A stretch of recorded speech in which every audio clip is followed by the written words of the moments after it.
이번에 보면은 사실은 김무성 대표가 이번에만 대통령한테 이렇게 반기를 든 게 아니고 과거부터 그렇게 썩 그렇게 좋은 관계를 이어져 온 건 아니죠. 근데요, 예. 사람이 예. 뭐 이건 제가 김무성 대표를 꼭 지칭하는 건 아니에요. 예. 우리가 살다 보면 긴장적 협력 관계. 예. 같이 많이 협력도 했었는데. 살다 보면은 예. 나 좀 관심을 받고 싶은데 자꾸 상대가 나한테 관심을 안 줘요. 예. 그러면은 상대한테 뭐 욕도 좀 하고 뭐 이렇게 하는 사람들도 있거든요.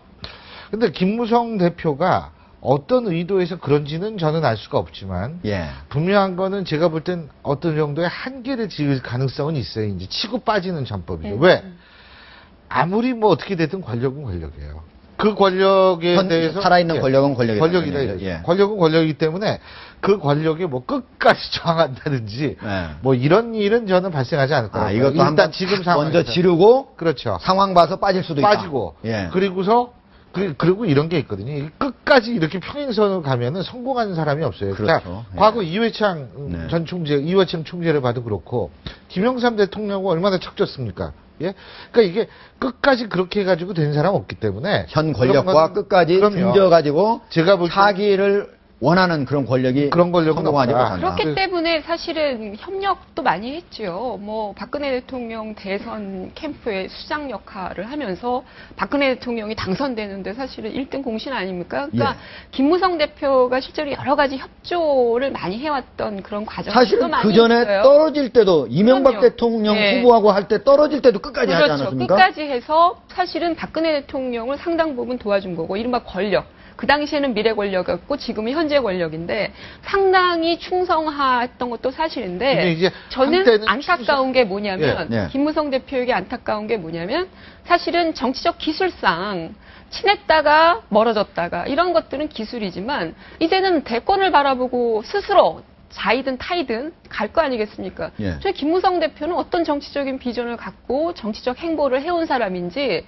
일반 대중들은 잘 몰라요. 네. 박근혜 대통령이랑 친했다가 또 멀어졌다가 글쎄, 이런 것만은 멀어진다는 대권에 얘기를 갈 수 제가 있는 하려고 거 아니에요. 그랬어요. 예. 충성만 다한 건 아니죠. 예. 예를 들면은 이명박 정권 하에서 원내대표를 지냈다든지 그때라든지 그 이전에 사학번 문제에 세종시 문제. 예, 거기서 완전 세종시 달라졌죠. 문제에서도 달라졌죠. 사실은 예. 굉장히 그랬었고. 그러니까 이게 진짜 멀었다 가까워졌다? 아니, 등졌다 다시 등 돌렸다 다시 돌아섰다. 이 관계가 계속 된 거거든요.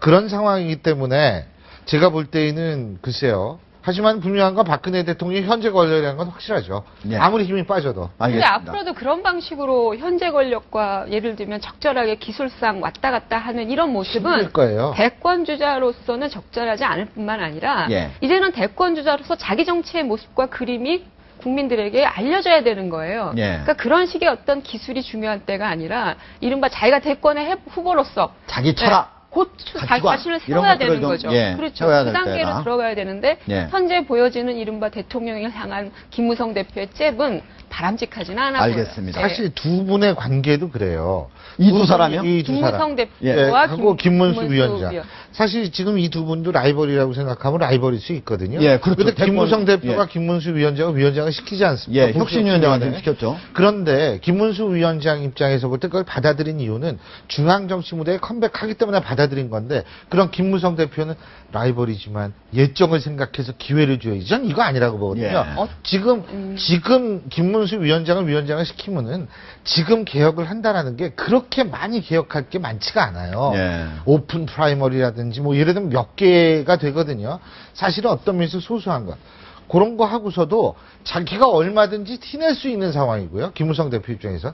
그리고 내년 말 총선 갖고 왔을 때 진짜 자기가 뭐 하나 던져가지고 개혁했다? 이러면 사실 본인한테 스포트라이트가 오는 거거든요. 알겠습니다. 그러니까 그런 어떤 이익의 이 함수 관계 때문에 근데 예. 저 두 분이 뭉칠 수 있는 공통 화두는 예. 예. 현재 권력으로부터의 자신들의 독립 아니겠어요? 뭐 그렇죠. 네, 그러니까 그렇죠. 우리가 예를 들어서 힘을 모아서 갈 수 있는 구도를 만드는 것이고 어떤 언론에서는 적과의 동침이다라는 표현도 쓰시더라고요. 그래서 그런지 정 교수님 말씀대로 박근혜 현 대통령하고 김문수 혁신위원장 사이는 사실은 김무성 대표하고 박근혜 대통령과의 사이보다 더 안 좋은 적이 많았어요.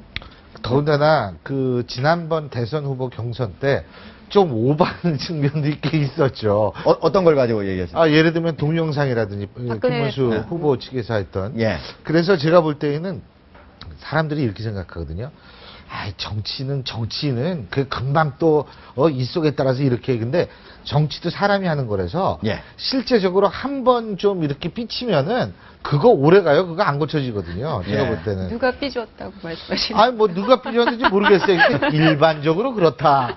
자꾸 그거 어려운 질문을 하시네.